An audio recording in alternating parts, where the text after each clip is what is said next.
현진이 장지연의 원투펀치 210화 두 번째 주제는요. 코파 아메리카 센테나리오 우입니다.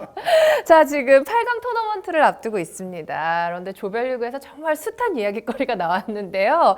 자, 지금 8강에 오른 팀들을 살펴보면은요. 미국과 에콰도르, 페루, 콜롬비아, 아르헨티나, 베네수엘라, 멕시코 그리고 칠레입니다. 자, 저희가 지난 방송에서 8강에 올라갈 팀을 예상을 해봤는데 아니 브라질 어디 갔나요? 브라질 어디 갔어요? 브라질이 8강에 못 올랐다고요? 브라질과 우루과이 두 팀 틀렸네요. 네. 네. 아니 대부분 전 세계 평론가들이 아마 대부분 다 그렇죠. 틀렸을 텐데 네.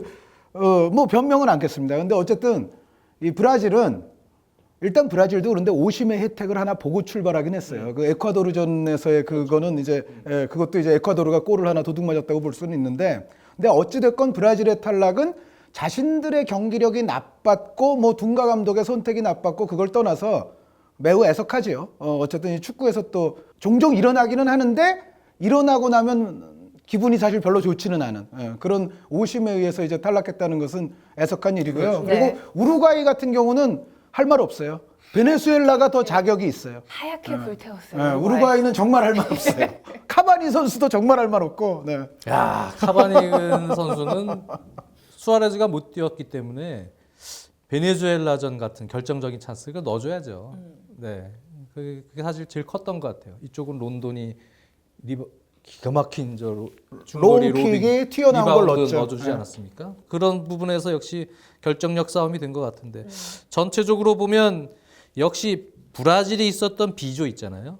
페루, 에콰도르, 브라질의 최약체 IT가 섞였는데 그렇죠. 이렇게 최약체가 한 팀이 있는 상황은 변수가 많습니다.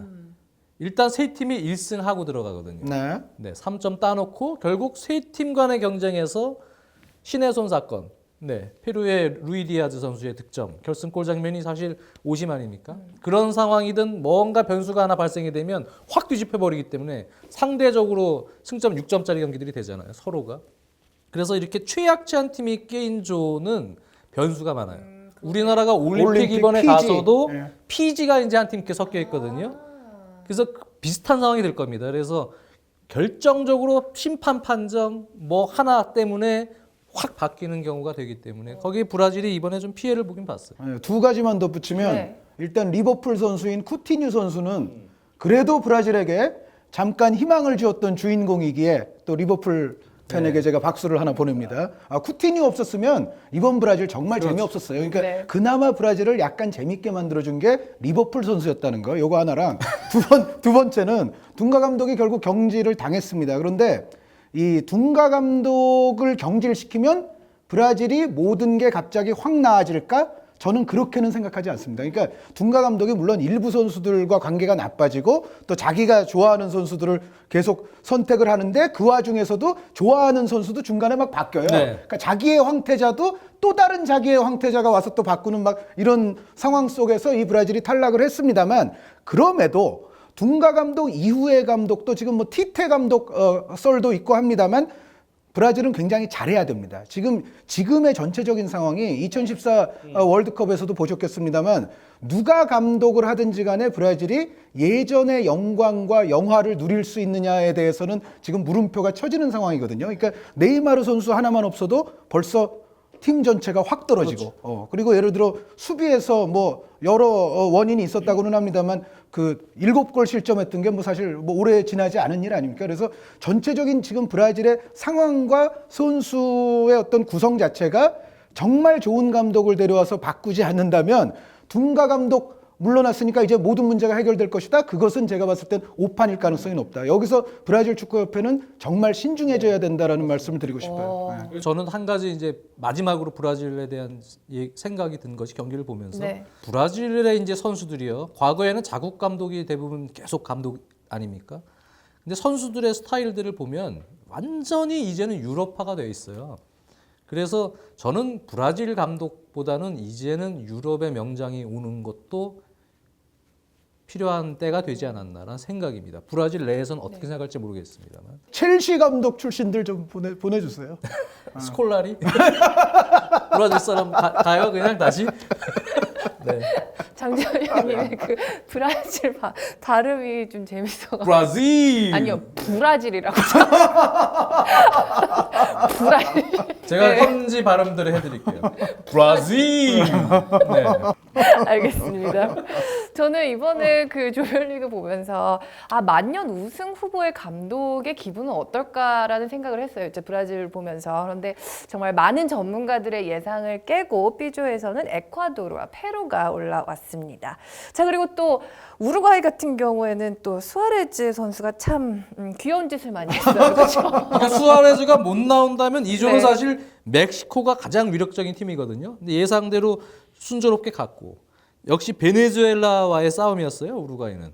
네. 근데 거기서 이제 카바니는 못 넣고 론도는 넣고 네. 사실 거긴 그거에서 네, 무너지는. 결정이 근데 우루과이에 대해서 한 말씀 드리자면 이 세대 교체가 너무 안 되네요. 세대 교체가. 그러니까 예를 들어 그 가스톤 라미레즈라든가 니콜라스 로데이로라든가 이런 선수들이 뭔가 이제는 우루과이를 위해서 약간 변화를 가져와야 되거든요. 아니면 디에고 롤란이라든가 뭐 아벨 에르난데스라든가. 근데 수아레스 없는 상태에서 뭐 공격수건 뭐 미드필더건 간에 이런 선수들 들어와서 뭐 나아지는 게 없어요. 나아지는 게 없는 데다가 우루과이가 사실은 2010년, 2011년 요때 아주 절정기를 달렸을 때는 오스카 타바레스 감독이 멕시코나 칠레처럼 이 감독도 상당히 전술적으로 괜찮은 감독이야 칭찬을 많이 받았는데 전술도 그때랑 또 똑같아요. 네. 그러니까 우루과이는 결국은 중요한 선수단의 구성, 어떤 팀의 메인 전술 이런 게 너무 똑같아서 결국은 망했다. 물론 카바니 선수 그 3차전까지도 골을 못 넣는 좀 애처로운 모습도 있었는데 그거를 떠나서 우루과이는 너무도 좀 이렇게 물이 고였다고 하죠. 너무도 좀 정체됐고 여기서 수아레스, 고딘 이 두 선수 없으면 정말 아무것도 하기가 어려운 그런 팀이 좀 돼버리지 않았나라는 생각입니다. 네, 자, 여기서 제가 돌발 질문 하나 드릴게요. 우루과이가 세대 교체가 감독부터 줘야 된다고 생각하는데 오스카 타바레즈 감독이 중간에 물론 대표팀에서 약간 떠나는 시기는 있습니다.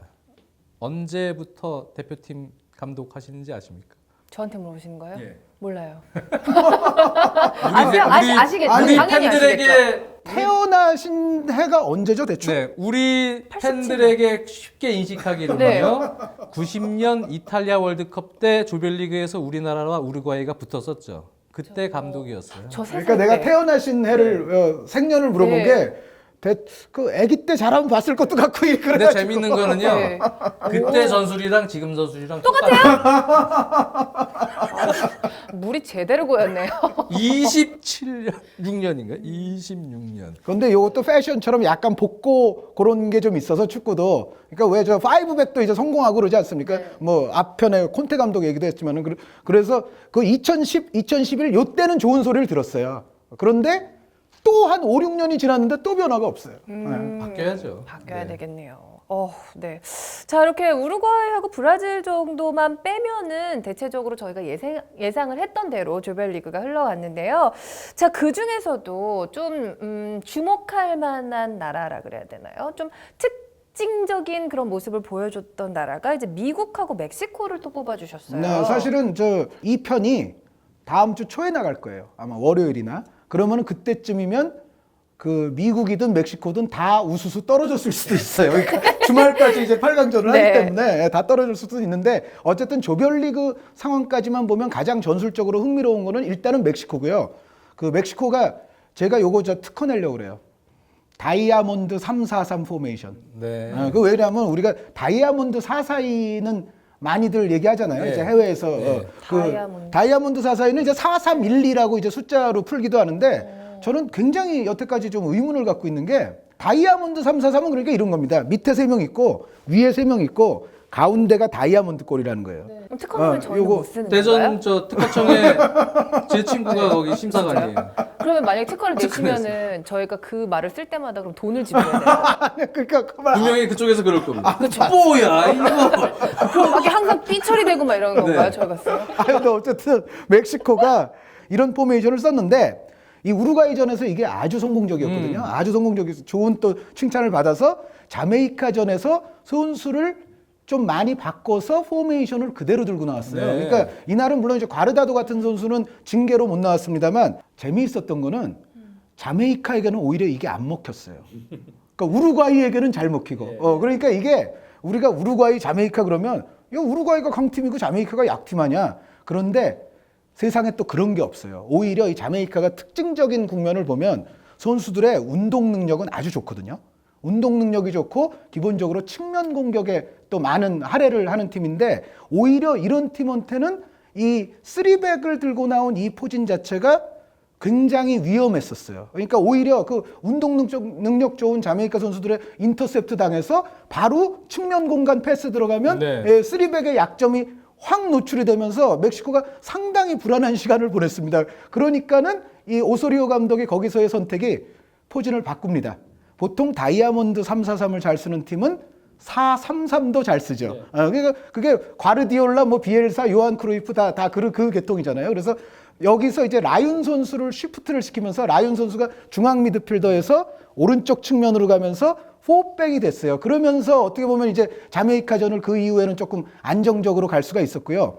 그런데 재밌는 거는 또 마지막 경기에서는 그대로 또 4-3-3을 썼어요. 네. 그대로 4-3-3을 쓰면서 라윤 선수가 이 조별리그 3경기에서 4가지 포지션을 소화를 해요. 중앙 미드필더 가운데 왼쪽, 중앙 미드필더 가운데 오른쪽 측면 수비, 그리고 마지막 3번째 경기에서는 교체로 나오면서 왼쪽 측면 수비. 네. 그래서 홍길동인데? 라윤 시프트가 일어나면서 이 팀이 다이아몬드 3-4-3과 4-3-3을 왔다 갔다 하는 그러한 어떤 멕시코가 재미있는 축구를 보여줬고, 이거는 어떻게 보면 이제 약간의 비판도 있어요. 멕시코 내부에서. 네. 멕시코 현지 평론들을 좀 보면 뭐 멋진 축구 하는 거는 이해를 하겠는데 지금 이 메이저 토너먼트에서 너무 변화가 심한 것 아니냐. 그러니까 지금 오소리오 감독이 8색조를 넘어서 지금 9색조 전술로 가려고 하기 때문에 네. 이런 약간의 이 불안정성을 갖게 되면은 사실은 이 외나무다리 토너먼트 승부를 가게 되면 좀 위험하다 해서 이제 그런 비판도 약간 나왔는데, 과연 이제 제가 아직 못 보고 있습니다만 8강전에는 어떻게 임했는지, 그게 또 재밌는 게 멕시코랑 칠레랑 대결이거든요. 그래서 이게 아주 재밌는 승부가 서로 이제 유사한 네. 이제 승부가 될 것 같은데, 여기서는 이제 오소리오 감독이 과연 어떻게 하느냐. 그리고 또 하나 재밌는 거 한 가지만 추가하면 3경기를 했잖아요, 조별리그에서. 네. 골키퍼가 다 달라요. 맞아요, 멕시코. 네. 골키퍼가 다 달라요. 여유가 있다는 얘기예요. 이렇게 하는 팀이 없어요. 근데 통상 이제 3명의 골키퍼를 대회에 데리고 나가서 한 이제 2경기까지 예를 들어 2승을 해놓잖아요. 그러면 이제 넘버 2 정도에게 마지막 조별리그 경기 하나 정도 뛰게 해줍니다. 그리고 별일이 없는 한 넘버 3 골키퍼는 대회를 뛰지 못해요, 사실은. 그리고 사실 넘버 1 골키퍼가 쭉 가는 경우가 그렇죠. 골키퍼는 그래도 대부분이잖아요, 골키퍼는. 맞아요. 그런데 지금 첫 경기 탈라베라, 2번째 경기 오초아, 3번째 경기 그 멋진 골 넣은 선수와 이름이 또 비슷한 헤수스 코로나 골키퍼. 근데 멕시코가 재밌는 게 이 대회 임하기 직전까지, 평가전까지도요, 넘버1을 확정을 잘 못했었어요. 그만큼 어떻게 보면 장 의원님 말씀이 또 일리가 있는 것이, 우리는 비슷한 골키퍼가 3명이 있어. 그런데 사실 이것도 멕시코 내부에서는 약간 비판이 있어요. 아무리 그래도 지금 이게 메이저 토너먼트를 하고 있는데 매 경기 골키퍼를 바꾼다는 것은 좀 어불성설이다. 약간 또 그렇게 보는 시각도 있거든요. 그래서 어쨌든 뭐 이래저래 아주 재미있는 지금 토너먼트를 치르고 있는 멕시코고요. 네, 맞아요. 매 경기 골키퍼가 다르고 정말 상대편의 입장에서는 도대체 다음 경기에 멕시코가 어떻게 나올까? 그러니까. 도대체 이놈의 8색조 전술도 아니고 9색조 전술을. 9색조면요. 감독이 네. 90분 경기잖아요. 네. 10분마다 전술을 바꿔요. 네. 네. 선수들에게 10분까지는 1번 전술, 2번 전술. 네. 다 주입시키는 거예요. 그럼 이제 어떤 현상이 일어나냐. 한 50분 가죠? 네. 야, 6번 뭐였지? 헷갈려. 6번 뭐였지? 3133이야? 뭐야? 네, 시청자 여러분, 제가 한 말씀 드리자면요. 장 의원님께서 이 농담을 굳이 하겠다고 네, 아니, 저에게 부탁을 하셨어요. 아니, 자, 그게 영아, 아니고. 이렇게 물어보면 어떻게 했냐? 구색조 전술이 9개의 전술이잖아요. 대단. 그렇게 한번 물어봐봐. 한번 해봐, 어떻게. 불안한데. 아니, 한번 해봐. 저는 그냥 알려드리는 거예요. 자, 친히 부탁하신 부분입니다. 내가 할 수 있는 역할이 이거밖에 없어. 자, 멕시코 굉장히 흥미로운 전술을 쓰고 있고요. 그리고 미국을 꼽아주신 이유는 또 뭔가요? 미국은 사실은 뭐 우리가 여태까지 흔히 못 보는 전술 이런 걸 사용해서가 아니라, 이 클린스만 감독도 사실은 이거저거 실험을 많이 해보는 감독이에요. 그러니까 미국 감독하는 동안 여러 포메이션을 써왔는데, 최근에는 사실은 주로 4-4-2를 썼었어요. 그러다가 최근 평가전에서 이제 성적이 좋았는데 거기서 4-3-3으로 한번 또 틀어서 4-3-3이 계속 좋은 결과를 내니까 아, 이게 밸런스가 좋구나 해서 4-3-3으로서 이번 대회를 들어왔거든요. 네. 근데 아시다시피 콜롬비아전에서 좀 망신을 당했죠. 그렇죠. 콜롬비아전에서 망신을 당했는데 거기서 4-3-3이 실전에 딱 와보니까는 별로 안 좋았는데 두 가지 이유가 뭐냐면 하나는 댐시 선수가 4-3-3 원톱 롤에 적응이 잘 안 되는 거예요. 이 선수가 아시다시피 지금 뭐 나이가 적은 선수도 아니고 뭐 스피드를 주무기로 하는 선수도 아니고 미국이 예를 들어 역습을 시도할 때 뭐 댐시가 볼 달고 뭐 달리고 뭐 이게 좀 그림이 안 그려지지 않습니까? 그래서 막상 해보니까 콜롬비아 같은 강팀한테 댐시가 계속 고립만 되고 그렇죠. 별로 하는 게 없어요. 네. 그리고 4-3-3은 이 피를로나 알론소처럼 아래쪽에 이제 수비도 하면서 플레이메이킹 하는 선수가 있잖아요. 여기에 마이클 브래들리 선수를 네. 세워놨는데 막상 실전을 해보니까 브래들리 선수가 이걸 잘 못하는 거예요. 그러니까 뭐냐면 브래들리 선수는 아시다시피 박스 투 박스라든가 오히려 수비형보다도 차라리 공격형 같은 거를 공격형 오히려 미드필더를 많이 하는 선수라고 볼 수가 있는데 후방에서 넓은 영역을 자기가 수비도 해가면서 뭐 패스도 때려넣고 뭐 이래야 되다 보니까는 브래들리 선수가 또 콜롬비아전에서 굉장히 못했어요. 여기서 재밌는 게 코스타리카전에서도 그런데 네. 요 전술을 그대로 들고 나왔다가 정확히 37분에 포메이션을 바꿉니다. 네. 근데 이때가 재밌는 게 미국이 이미 2대0이 된 직후였어요. 그러니까 자기네가 앞서고 있었는데 클린스만 감독이 생각해 보니까 골은 어떻게 우리가 앞섰는데 좀 기분이 안 좋았나 봐요. 이게 이래가지고는 안 될 것 같다 해가지고 플랫 4-4-2로 바꿔버렸어요. 그러니까 이거는 뭐냐면 댐시에게 파트너가 생겼고 브래들리에게도 파트너가 생겼어요. 그러니까 이 두 선수가 살아났고 댐시 선수는 사실은 발빠른 파트너 옆에서 약간 처진 스트라이커라든가 요거 하는 게 훨씬 더 낫다는 게 증명이 됐고 그래서 마지막 세 번째 경기는 또 4-4-2로 그대로 갔다는 그렇죠. 옛날 이야기가 있습니다. 네, 이렇게 해서 코파 아메리카 조별리그가 끝난 시점에서 저희가 이렇게 분석을 해봤는데요. 미국과 멕시코의 전술적인 특이한 점은 저희가 알파신을 이용해서 또 자세하게 분석해드리도록 하겠습니다. 네, 저희가 코파 아메리카 조별리그에서 전술적으로 주목할 만한 두 팀으로 미국과 멕시코를 꼽았는데요. 또 영상을 또 직접 편집해서 준비를 해 오셨다고요. 다음에 짤막하게 다 편집이 잘 돼 있었어요. 그냥 거기서 받으세요. 거기서 좀 맞는 게 있나 찾아보고 네. 찾아왔어요. 네, 한번 살펴볼까요? 네. 자, 이 멕시코인데요. 이 멕시코가 8색조 포메이션을 쓴다. 그런데 가장 대표적으로 첫 경기 우루과이전에서 다이아몬드 3-4-3이라는 말씀을 드리지 않았습니까? 이제 그 그림이 비교적 잘 나타날 수 있는 그런 그림입니다. 여기서 어디서 멈춰야 되지? 여기서 멈추면 돼요. 다이아몬드 보이세요? 네. 이거 정말 실컷 내실 건가요? 약간 삐뚤어졌네. 그리고 이제 세 명의 네. 지금 3백이 있어요. 최종. 다이아몬드 3-4-3. 3이 있고 다이아몬드가 있고 여기 이제 어딘가에 이제 세 명이 있겠죠. 요거 내야 돼요.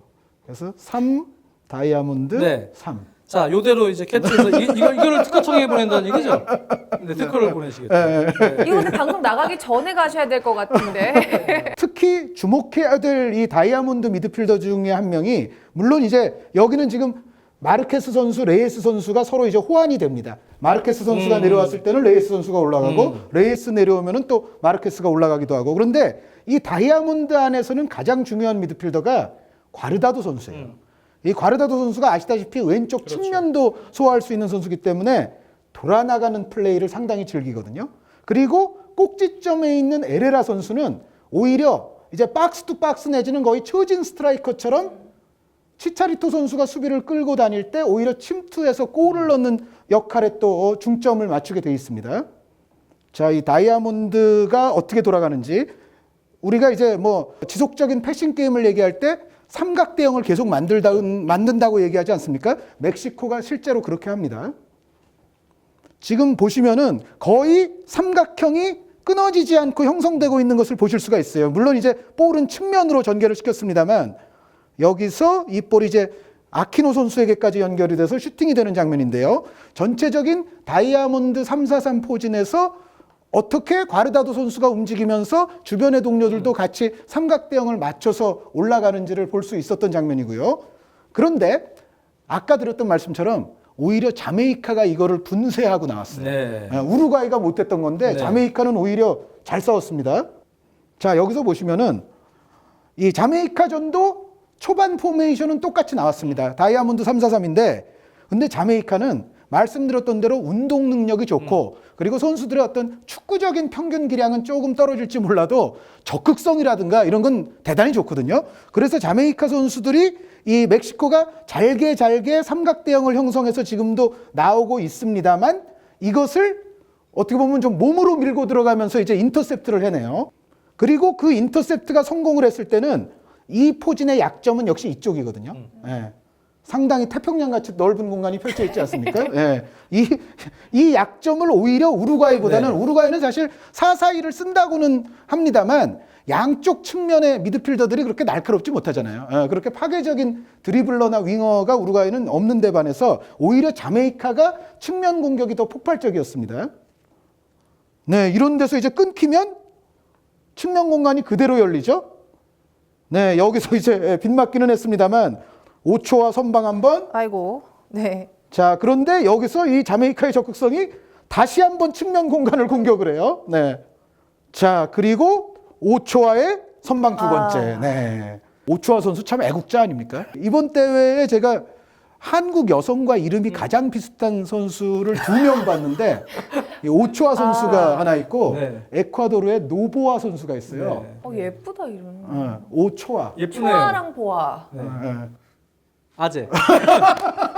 아 근데 공교롭게 지나가세요. 초아랑 보아가 둘 다 걸그룹 그러게요. 이름이잖아요. 아, 있어요, 다? 네. 초아 모르세요? 그분들이 계세요? 초아 모르세요? 초아 초아는- 아세요? 초아 알죠. 오. 걸그룹 멤버잖아요. 네. 어떤 걸그룹? 예쁘게 생기고. 어떤 키도 좀 예? 어디 그룹? 레인보우인가? 네? 안 아니면 저처럼 모르는 게 나아. AOA. 아, 예, 예. 아, 좋습니다. 네.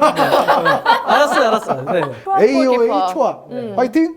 네, 하여튼 그 오초아 선수의 선방 덕택에 살기는 했습니다만 오히려 멕시코의 그 포메이션과 멕시코의 경기 전개 스타일이 네. 자메이카에게는 오히려 좀 안 좋게 작용이 됐습니다. 그래서 자메이카전에서 좀 교훈을 얻었던 오소리오 감독이 마지막 조별리그 베네수엘라전에서는 그대로 또 4-3-3으로 네. 나왔었어요. 그런데 이 경기가 또 자메이카전과 달라진 거는 이날은 이제 과르다도 선수가 다시 라인업에 들어왔습니다. 그러니까 포메이션상의 다소간의 약점 또 자메이카의 특성 때문에 멕시코가 자메이카에게 약간 고전했던 것도 있습니다만 역시 또 중원에 과르다도가 있느냐 없느냐는 이 멕시코의 전체적인 빌드업에 있어서는 굉장히 작지 않은 차이를 또 가져옵니다.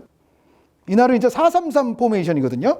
그런데 이제 자메이카전에서는 아까 보신 장면에서 멕시코가 인터셉트를 좀 많이 당했잖아요. 그런데 지금 이 선수가 과르다도 선수인데 역시 탈압박이 네. 좋습니다. 노련한 또 탈압박이 되는 선수이기 때문에 과르다도가 이 다이아몬드가 됐던 3명의 미드필더가 됐던 그 자리에 하나 있느냐 없느냐는 사실은 멕시코의 공격 전개가 매끄러워지는 데 있어서 굉장히 결정적인 요소가 되는데요. 자, 과르다도가 이렇게 해주니까 이제 모레노 선수가 이날은 중앙 수비로 나왔었고 지금 토레스 닐로 선수가 측면 네. 수비거든요. 자, 여기서 이제 또 하나 주목해야 될 마지막 멕시코의 포인트인데요. 제가 이제 멕시코 처음 말씀드릴 때 과르다도와 에레라 선수의 움직임이 중요하다고 얘기하지 않았습니까? 여기가 지금 사실은 이날의 4-3-3에서 최전방 공격수인 페랄타 선수입니다. 그런데 실제로 보면은 이 에레라 선수를 더 조심해야 돼요. 멕시코를 상대하는 팀들은. 그러니까 에레라 선수가 4-3-3의 앞에 2명의 미드필더들 가운데 1명이든 아니면 3-4-3의 다이아몬드의 위쪽 꼭지점에 서건 간에 에레라 선수는 항상 치차리토나 페랄타 선수가 수비를 끌고 다닐 때 빈 공간을 침투해 들어가면서 마치 뭐 프랭크 램파드 선수와 같은 역할을 멕시코에서는 수행을 합니다. 지금도 이제 토레스 닐로 선수에게 볼이 들어갔을 때 자, 에레라 선수가 슬금슬금 들어가서 들어가지는 않았습니다만 멕시코의 득점 패턴 중에서는 이게 굉장히 중요하다. 이것을 이제 아마 멕시코를 상대하는 앞으로의 팀들은 다 알고는 있을 겁니다. 그리고 이제 미국으로 이제 넘어가야죠. 미국은 말씀드렸던 대로 4-3-3으로 대회를 출발해서 코스타리카전 중간에 4-4-2로 바꾸고 그 이후에도 이제 4-4-2가 됐습니다. 아까 이제 4-3-3을 썼을 때 안 된 게 뭐냐? 두 가지 말씀드렸죠. 댐시 선수가 제 자리를 못 잡았고 브래들리 선수가 적응이 제대로 안 됐었다. 네. 지금 여기서 이 선수가 브래들리 선수고요. 이 선수가 댐시 선수예요. 댐시 선수가 사실은 이날 4-3-3 포메이션에서 원래 이쯤 있어야 되지 않습니까? 여기 이제 양 윙포워드가 지금 있다는 걸 고려하면 댐시 선수가 원래는 한 이쯤 있는 거죠. 그런데 댐시 선수가 이 원톱 자리에서 계속 고립이 됐어요. 그러다 보니까는 자꾸 이제 옛날 습성대로 댐시 선수가 원래 이 4-3-3의 꼭지점 원톱으로는 아주 적합한 선수는 아니거든요. 자꾸 이제 자기한테 볼이 잘 안 오니까 내려와서 이제 받아주면서 올라가는 쪽을 선택을 하게 되는데 그러다 보니까는 오히려 미국은 앞쪽에 골을 넣을 선수가 또 없어져 버려요. 이제 그런 어떤 부조화가 이날의 4-3-3 포메이션에서 나타났던 미국입니다. 그러니까 결국은 댐시가 내려와 있다가 다시 댐시. 이 장면은 그래도 슈팅까지 잘 가기는 네. 했어요. 그런데 전체적으로 앞쪽에 톱에 있을 때는 댐시의 활약이 콜롬비아전에서는 상당히 미미했다. 그래서 코스타리카전 중간에 4-4-2로 바꾸고 나니까 여기서부터 됩니다. 지금 패스를 뿌려준 선수가 여기 있던 선수가 브래들리예요. 네. 브래들리가 지금 사라졌기 때문에 네. 그러니까 브래들리도 살아났어요. 4-4-2가 되고 나니까 댐시와 우드 선수가 이 댐시고 이게 바비 우드 선수거든요. 이 두 명이 투 스트라이커 이제 파트너가 된 거예요. 댐시는 옆에 발 빠른 파트너가 있을 때 오히려 투톱에서 더 좋은 위력을 발휘한다는 게 이제 증명이 됩니다. 자, 브래들리의 롱패스에 이어서 베도야가 댐시에게 보내고 여기서는 한번 이제 볼을 잃었다가 요거거든요. 자, 그러면서 바비우드의 골. 네, 이 터닝슛도 좋았죠. 그러니까 댐시 선수가 원톱에서 홀로 고립되면서 이 선수에게 골을 넣기를 바라는 것보다는 오히려 옆에 스트라이커 파트너를 하나 만들어주면서 댐시로 하여금 이렇게 수비수 끌어내면서 어시스트 찌르게 하는 게 훨씬 더 효율적이라는 것을 클린스만 감독이 깨닫고서 평가전에서 잘 나갔던 4-3-3을 한 경기 반 만에 4-4-2로 다시 바꾸는. 그러니까 이 대회만 보면은 잘했다고도 볼 수 있죠. 안 되던 포진을 결단을 내려서 빨리 바꿨으니까. 자, 이렇게 저희가 조별리그에서 인상적인 활약을 펼쳤던 두 팀, 멕시코와 미국의 활약상을 또 이렇게 정리를 해봤는데요. 자, 과연 토너먼트에 진입을 하면서 이 두 팀이 또 어떤 성과를 낼지 저희도 한번 지켜보도록 하겠습니다.